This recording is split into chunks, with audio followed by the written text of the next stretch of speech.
You are listening to the Uninformed States of America podcast with your host, Mike Riley, here on the Young Angels Network. Follow us by going to youngangelsnetwork.org, MikeRileyNow.com, and the USAPodcast.com.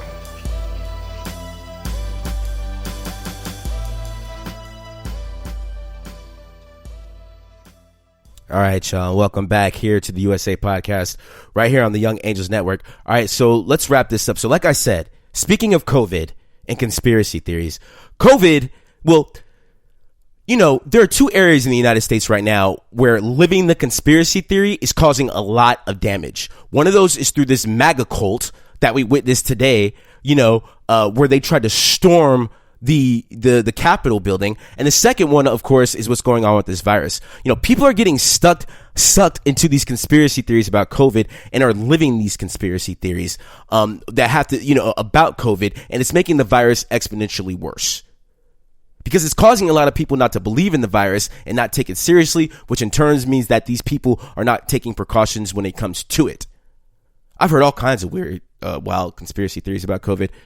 Everything from the government created the disease to make money off the vaccines, to Dr. Fauci and Bill Gates got together to plant microchips in your body, to the UN's doing Agenda 21 or whatever it's called in order to push people in the cities and deplete the population, to all kinds of cool stuff.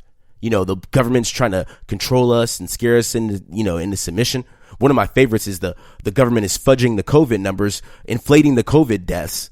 You know, Donald Trump. I had one of my homegirls I kind of got into it with about this, and she was like, oh, you know, they're just saying if you die of pneumonia, they'll call it a COVID death if you have COVID. Well, that's not true. You know, they may list you die from COVID, complications of COVID, but that's the thing about these conspiracies these days is the critical thinking doesn't come before the circular reasoning. You know, if you get into a car accident, you get hit by a car and the car swings you all the way around and your neck snaps. Well, it's because your neck broke. That's what killed you. But you wouldn't had gotten your neck broken if you had not gotten to the car accident to begin with. You know, if a bullet hits you and shatters your artery and you bleed to death, yeah, it's because your artery got shattered and you bled to death. But had you not gotten shot, your artery wouldn't have gotten hit. Have you not gotten COVID, you wouldn't have had the heart attack. You wouldn't have died from the complications of COVID. And that's easy to spread in a place where there's not any type of national plan. But that's not the way conspiracy theorists see it. That's not how the mind of a conspiracy theorist these days work. You know, remember the evidence against the conspiracy theory is the absence of, and the absence of evidence of the conspiracy theory is proof that the conspiracy theory is real. Now, I was talking to my friends. I was going on about how come there's no investigation from the federal government if this is happening. How come these doctors haven't been sued for medical malpractice? How come the Surgeon General hasn't lost his job? And of course, you use the circular reasoning, not the critical reasoning, the circular reasoning. Well, it's a government cover up and all these people are in on it. And I didn't do my research and watch my YouTube video or whatever else the case may be, you know. But at the end of the day, it's like using that type of deductive reasoning to explain your conspiracy theory isn't necessarily a place of critical reasoning, you know. And believing in something super far-fetched versus things that are rational and actually happen. Like, you really think like all these hospitals, scientists, virologists, people who work in the pharmaceutical industry and everything else all got together, you know, world leaders all got together to fool you with the pandemic, but you don't believe that pandemics actually happen? Pandemics happen all the time. They've happened all throughout human history. By the way, I said the bubonic plague got cured by a virus or by a vaccine, and it didn't. I was wrong about that. I said that in the last episode with the vaccine segment. In the last segment I said that. So anyway, but yeah, and that's kind of like me and you saying, well, prove the conspiracy theory is not right. That's like me saying, oh, Johnny's an axe murderer. Prove prove me wrong. You know, well, Johnny says, well, where's the axe? Well, you're hiding it. You know, this is what, how come the police aren't involved? Because, you know, they're in on it. This is what Donald Trump does. And this is why conspiracy theories are dangerous. Because people lived through them. My friend, she got that information from Donald Trump because Donald Trump tweeted out, oh, they're fudging they're just inflating the COVID numbers. That's something he tweeted. Of course, he didn't show his work. He didn't show where he actually got that information from. He just puts it out there and people suck it up. Thousands of people are living their lives through this cult leader. Donald Trump literally had his followers attempt to overthrow the United States government because he's got them hyped up on these baseless false claims that the election was stolen from him and that the Democratic Party cheated him out of a victory. And he's been able to do this using the classic conspiracy theory models of laying out the claim and then telling everybody else to prove him wrong. And because most of his followers have no idea how elections work, and most of his followers would rather believe in things that are completely far-fetched rather than things that happen all the time. Like, the president with the worst approval rating got voted out. They live through the conspiracy theory. Not only them, but 120 members of Congress, Republican members of Congress, who are just as, and a bunch of Republican senators who are just as guilty in participating in this coup as all these fools that stormed the Capitol today. Donald Trump's stupid, baseless conspiracy theories have got Republican members of Congress turning on this country. Treason, sedition. I can't believe people like Lindsey Graham and Ted Cruz and Kevin McCarthy and whoever the hell else had the audacity to try to stand in the way of democracy today. Why? I cannot believe they chose to embrace these baseless conspiracy theories that they know aren't true. They know they can't prove and they know will lead to violence.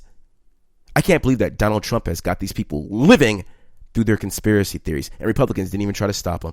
And when the Republican members of Congress are asked logical questions, like, if all this is true, where's the criminal investigation? Where's, voter fraud's a huge crime. How come Trump's own attorney general, his own appointed judges, and everything else are all throwing it out of court and saying it's not true? And they give you the classic conspiracy theory answer. Well, it's because they're all in on it. China's paying them off. Or the evidence is being covered up or whatever. Donald Trump called the Secretary of State, Brad Raffensperger, who is not a very, he did the right thing, but don't give him props. But anyway, tried to coerce him into flipping the votes. And when the Secretary of State of Georgia said, Donald Trump, all these things you're saying aren't true. I got none of this stuff you're saying is true. Donald Trump said, prove it.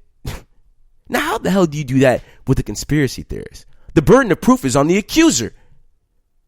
But Donald Trump didn't care. He kept doubling it down. Not only did he keep doubling it down, but he went out and repeated all this information to his followers. And as a result, his followers lived through that conspiracy theory. They lived through it because they tried to storm the Capitol today.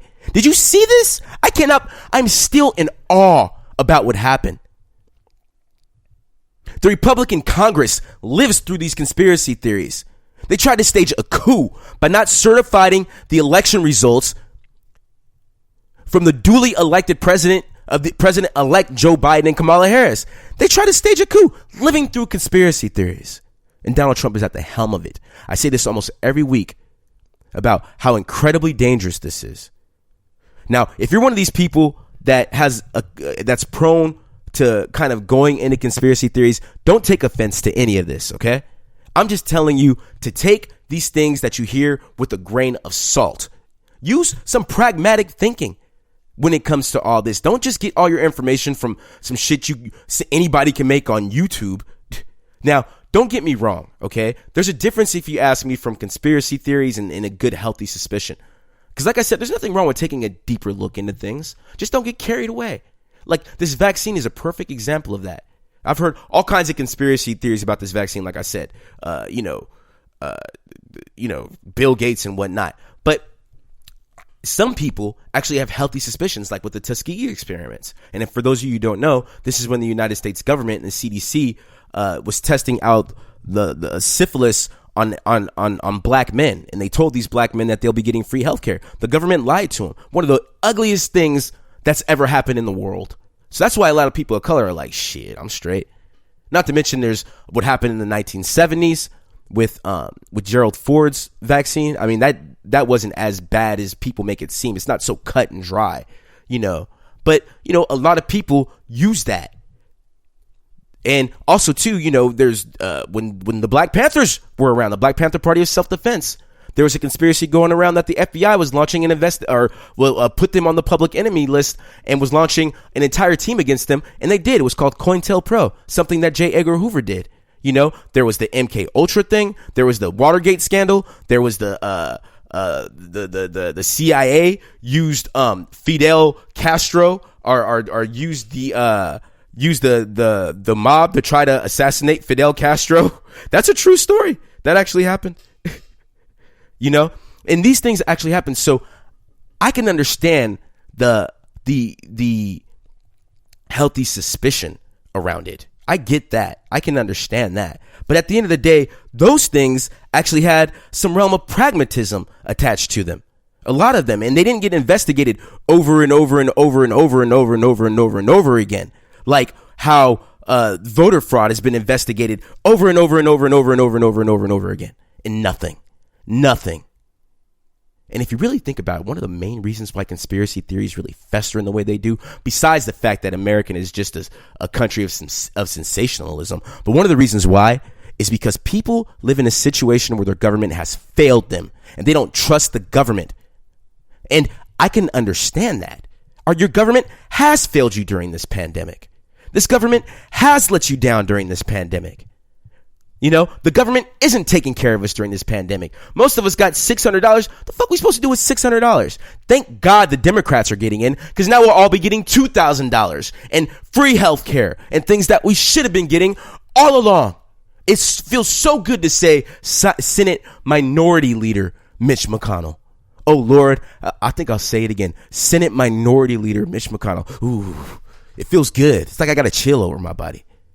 But trust is essential in order for a society to function properly. And the best way, in my opinion, to gain that trust when it comes to vaccines or anything else, and to not get sucked in by conspiracy theories when it comes to government, the best way to gain that trust is by having an understanding of how it works. See, in a lot of third world countries where their governments don't take care of them either and don't care about them either and all this other stuff, they practically have a conspiracy theory culture in those countries. They live off of those conspiracy theories, and the reason why is because they have that rundown society. But one of the reasons why they have that rundown society is because they are not allowed to take they're not allowed to take part in their government the same way we are here in the United States. Remember, you can run for office. You are the government. You get involved. And that's the best way to gain trust, is to gain the understanding. And the best way to gain the understanding is by getting involved, is by educating yourself. That's how I realized how government worked. It's understanding that lightning is static electricity, molecules coming together. Boom. That's how it works. Understanding how the mechanics works, how the logistics work. Getting involved also helps you use critical thinking to analyze the situation. Like, how could the moon landing be a hoax when thousands and thousands of people on the Apollo program worked on it and none of them have whistleblown it up to this point? That's critical reason thinking, critical reason thinking, trying to talk. That can help you to not get sucked into these conspiracy theories to the point where you're believing the conspiracy theory. You're preaching the conspiracy theory. You spread the conspiracy theory, and then you start to live the conspiracy theory. No more living through this. This shit is dangerous. Look what happened today. I still can't believe that's what happened today. Getting involved and paying attention to the facts will help you from believing the conspiracy theory, preaching it, to spreading it, to living it, like what we saw today. Because at that point, it becomes dangerous. What we witnessed today is something like none before. I wonder, and the next time we're going to be on January 20th. That's when we come back, and that's going to be the inauguration. That's going to be the day for the inauguration. I